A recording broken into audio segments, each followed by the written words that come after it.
Good evening. My name is Alexander Hagan. I am the CEO of a medium-sized tech company in Silicon Valley. Previously, I was a financial analyst and a financial journalist. Prior to that, I was a research engineer in telecommunications and received several patents. Tonight, I want to speak about Paul Krugman coming out in support of Hillary Clinton's health care plan. So, essentially, what Paul Krugman and Hillary Clinton are saying is, no, we can't. Which I find quite astonishing. The reason that voters are interested in Bernie Sanders is because with Barack Obama, they do feel they got somewhat burned. Barack Obama staged a big campaign with Yes, We Can, change we can believe in. And we got very incremental, modest change. We didn't see any bankers jailed. And the thing I find interesting about Obama is that at various points in the Sanders campaign, when he came out strongly on things like paid family leave and minimum wage, Obama moved. Obama told us we have to rise up and advocate for him to be able to move on big issues. He said that at the time. There was a quote where he said to somebody, "I can't hear you," meaning there needs to be a lot of public pressure for him to be able to move. So we don't know all of the details about why Obama has continued a large military industrial complex, why he has continued a drone program where 82% of the people in Pakistan hate us. And you might wonder why. You might know that Pakistan was a principal drone field. I'm pretty sure a lot of people in Yemen are going to have a fairly poor opinion about us giving logistics for the Saudi invasion. But at any rate, Krugman is saying, no, we can't. And this is a disingenuous argument. And I'm going to explain why briefly. So first of all, Krugman states that we need an incremental approach because there's too much popular resistance in Washington. There's too much political power amassed against us. Now, obviously, we're not getting single payer if we don't get single payer. So if Sanders was elected, we would use incremental approaches until we could get to a single payer point. And single payer isn't a requirement. It's the only proven way to control healthcare costs. Our healthcare costs will probably go down about 50%. Now, some people just complain about mass unemployment in the insurance industry, private insurance industry, and that's a legitimate concern. But if you look at the economy as a set of potential workers, and you're able to free workers up, those workers can actually produce real wealth. Right now, people in the private insurance business are 75% not producing real wealth. What could they do? They could be artists, they could be teachers, they could be researchers. There are many ways we can create real wealth. They could build better shopping malls made out of tile and masonry instead of particle board. They could build monorail systems. We could go to the moon. So we don't need to keep people in non-productive occupations. So I hope I dispense with that argument. Now, I looked this up before. I've had debates with people, and this public option has no proven effect on healthcare costs. The only proven system for controlling healthcare costs and getting it down from nearly 20% of our economy to more like 8% of our economy, maybe 10 at the most, which would be my target, is through a single payer system. Because at one time I was advocating public option, and then I did the research. And if you do the research, you'll find there's no proof that that public option will control costs. So then there's this issue about the political feasibility, which is disingenuous because obviously if something isn't politically feasible, it can't be done. And there's nothing about Clinton's approach of technocratic, as somebody called back in the Bill Clinton days in an article I read, they called Clinton's presidency mind-numbing incrementalism. So it's pretty funny that this is exactly what Clinton is now claiming is her main strength, is that she's doing incrementalism. I'm quite certain that Sanders would be capable of doing incrementalism as well, as he cited in the case of his working with McCain on veterans' health care. So political feasibility is really disingenuous. As Sanders has also said, this is a vision. So the vision, as he has said, will require mass popular support. We'll need to change who our legislators are. That they will need to look out their window in Washington and see mass protests or rallies. We're not going to get things that we're not willing to work for. Ironically, in this case, the public sector. Um, so this is what I call the path to cost-effective healthcare. And this really leads me to wonder just who is Paul Krugman and what does he believe in? And Krugman attacked Obama previously. So I think getting a Nobel Prize isn't the only requirement to having real guts and vision. And I'm not a big fan of Keynesianism. I've studied Austrian economics as well, which has a certain attraction to me because it doesn't deal with just treat money, which is really people's energy, just as fluid dynamics of a giant plumbing system that we can do whatever we want with. I don't see that Krugman differentiates between real productive work and non-productive work. He sees work as whatever is required to generate tickets being money, to the workers to be able to access the means of production. And we should go beyond thinking about issuing tickets so that we can get access to resources.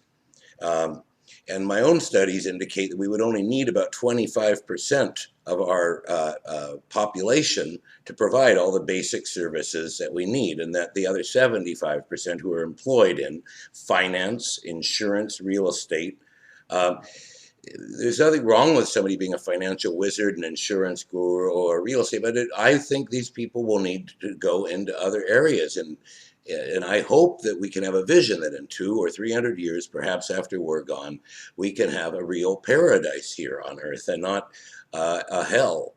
And this technology and human innovation should be able to create a paradise for us. So there's a problem with Keynesianism in creating a paradise, because you need to figure out how to reduce the number of workers that are doing our basic services for us, and then figure out how we can do things that are interesting, and also spend time with each other, interact with each other, not be glued to our cell phones all the time. And so the Paul Krugman and Hillary Clinton "No, we can't" party also brings me to the subject of why I don't support Hillary Clinton in particular, which was the way she handled Libya, where the previous government there was begging to have elections under Gaddafi. They knew their days were numbered. They had already voluntarily given up their weapons of mass destruction, and to Bush in 2003 stopped their nuclear program. Basically, threw their lot in with the West, thought they had been protected by the West. In this sense, a dangerous signal to other countries such as North Korea of what happens if you give up your weapons of mass destruction. So bad precedent. Second, betrayal. America can't be trusted. Third, especially Russia, India, China, countries like this deeply distrust the U.S. now Security Council resolutions, because what she asked for was a no-fly zone, and she used it to destroy their military. She knew, as we're finding out now through the emails with Blumenthal, she knew that the opposition, as she envisioned it, was being infiltrated by Al-Qaeda. And she wants to have a no-fly zone again in Syria, which is telling that she wanted to reproduce the disaster she created in Libya, which spread hell all over Africa, caused tens of thousands of refugees to die, created a prison population of Gaddafi supporters that were tortured and murdered in concentration camps run by warlords. The Roman ruins in Libya are likely to be desecrated and dynamited by ISIS. Just as has happened in Syria. So that's all I need. I do personally like Hillary Clinton, but her policies are odious in some respects, especially foreign policy. And it's deeply disgusting to me that people could say this is her strong suit. It's her strong suit if we want to be hated and we want to have a world that's in constant edge and constant warfare, or a world dominated by multinational corporations where no country can develop their own systems. The system can only be global supercapitalism. And if you resist it, you will be destabilized and invaded, so that Goldman Sachs and the thousands of other invasion capitalism countries can parcel out and sell your country. And I found her behavior in the debate last night really disgusting. It was disgusting because she was saying things that she wasn't describing her vision. She was saying that Sanders attacked and disliked Obama to a largely black audience, essentially playing a race card. Uh, uh, Whereas, in fact, I don't think there's any really strong case to say that Clinton has a closer relationship with Obama than Sanders does, and that certainly there's no evidence that Clinton cares more about poor and working people and minorities than Bernie Sanders does. So I thought it was not fair what she said. Picking one interview where he said we'd all been disappointed in some respects by Obama's accomplishments in 2011 on a radio show, doing her opposition research and attacking him with it.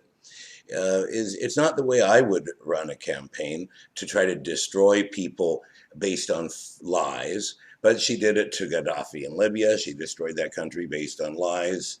So she seems quite comfortable with it. And, I was warming to her, although I would never for a moment deviated from my support of Sanders in this election. But I felt sort of guilty saying bad things about her. We have some family friends that know the Clintons, so it feels doubly bad. But I thought it was nasty what she did to him there. And he's championing, as he said to her, that she knew better. She knew that she was using Republican talking points against him.